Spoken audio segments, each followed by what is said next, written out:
Welcome to DNS news. 2016లో నయీం హత్య జరిగింది, అందరికీ తెలుసు.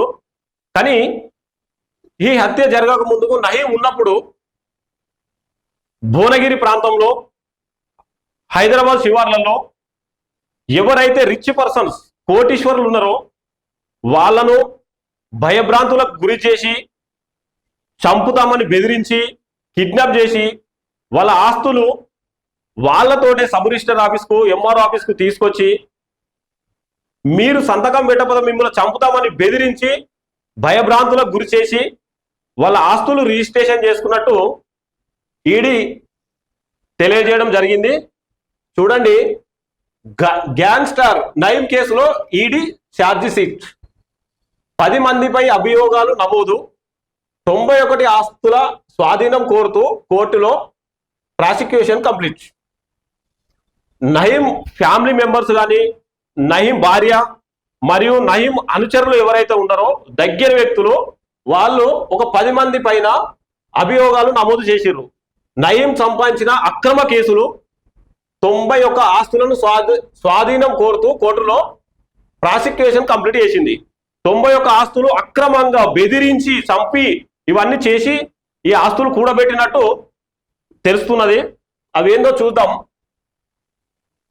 గ్యాంగ్స్టర్ కాజా నయీముద్దీన్ అలియాస్ నయీం, అంటే ఇతని అసలు పేరు ఏంటంటే కాజా నయీముద్దీన్, ఇతరుకు అలియాస్ నయీం అని పేరు. అక్రమ ఆస్తుల కేసులో ఎన్ఫోర్స్మెంట్ డైరెక్టరేట్ అంటే ఈడీ కీలక ముందడుగు వేసింది. ప్రివెన్షన్ ఆఫ్ మనీ లాండరింగ్ నిరోధక చట్టం పిఎంఎల్ఏ దర్యాప్తులో మొత్తం 91 ఆస్తులు నయీం కుటుంబ సభ్యులు, అనుచరుల పేర్లకు బదిలీ అయినట్లు గుర్తించారు. ఈడీ దాఖలు చేసింది కుటుంబ సభ్యులు, నయీం అనుచరులు 91 ఆస్తులను బెదిరించి తీసుకున్నట్టు తెలియజేయడం జరుగుతుంది. ఆస్తుల స్వాధీనం కోరుతూ ఈడీ ప్రాసిక్యూషన్ కంప్లీట్ జనవరి 21వ తేదీన దాఖలు చేసింది. వివరాలను హైదరాబాద్ జోనల్ ఈడీ కార్యాలయం బుధవారం ప్రకటనలో పేర్కొంది. ప్రొసీడ్ ఆఫ్ క్రైమ్ కింద కేంద్ర ప్రభుత్వానికి స్వాధీనం చేసుకోవచ్చని ఈడీ తెలిపింది. అయితే నయీంకు సంబంధించిన ఆస్తులు మొత్తం కేంద్ర ప్రభుత్వమే స్వాధీనం చేసుకోవాలని తెలియజేస్తూ ప్రకటనలో తెలియజేయడం జరిగింది. ప్రొసీడ్ ఆఫ్ క్రైమ్ కింద కేంద్ర ప్రభుత్వానికి స్వాధీనం చేసుకోవచ్చని ఈడీ తెలియజేయడం జరిగింది. ఈ ఆస్తులు ఇప్పటికీ ఆదాయ పన్ను శాఖ బినామీ లావాదేవీల నిషేధ చట్టం కింద అటాచ్ చేయబడినందున ఈడీ వేరువేరుగా అటాచ్ చేయలేదని పేర్కొంది. దీంట్లో ఒక 10 మంది ఎవరెవరైతే ఉన్నారో 10 మందిపై రంగారెడ్డి జిల్లా ఎంఎస్జే కోర్టులో ED prosecution complete charge sheet దాఖలు చేసింది. ఇతని అనుచరులు, కుటుంబ సభ్యులు ఎవరైతే ఉన్నారో వాళ్ళు 10 మంది. ఈ 10 మంది రంగారెడ్డి జిల్లా ఎంఎస్జే కోర్టులో ఈడీ ప్రాసిక్యూషన్ కంప్లీట్ చేసినట్టు ఛార్జ్ షీట్ ఇచ్చడం జరిగింది. వీళ్ళ పేర్లు ఏందో చూద్దాం ఒకసారి.